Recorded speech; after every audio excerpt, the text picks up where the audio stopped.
Pat Wells brings her dog to visit people living at the Armed Forces Retirement Home in Washington, D.C. After 9/11, I wanted to do something to give back. At first, she went alone. Then she learned about the healing effect that animals have on people. So she started bringing her dog, Rika. We saw one lady that hadn't come out of her room for 2 weeks because she had had a stroke. But when we walked into her room, she stood up, she talked to us.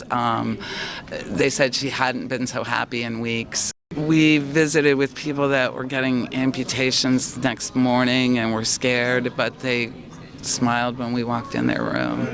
And I mean, sometimes it's staff that's had a stressful time. We used to have a doctor that would stop everything he was doing and sit down on the floor and talk to each dog when we went to his floor. The volunteers and their dogs visit the retirement home 3 times a month. I like all dogs.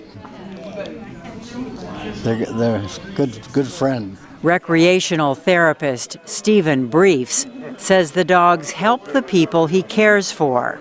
Certainly the ones with arthritis that have lost the real function of their hands, it gives them a chance even then to pet as best they can, to hold, and to share with the owner of them. It definitely helps with hypertension, less anxiety, more socialization for the residents, some of them anyway, more feeling a sense of companionship, less loneliness. It gets them out of the room and coming down to the recreation center here.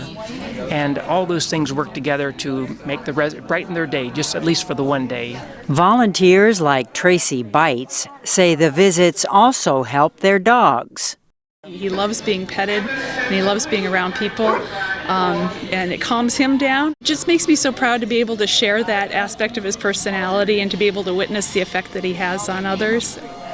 The American Kennel Club says there are more than 100 animal therapy groups nationwide. I'm Karen Leggett.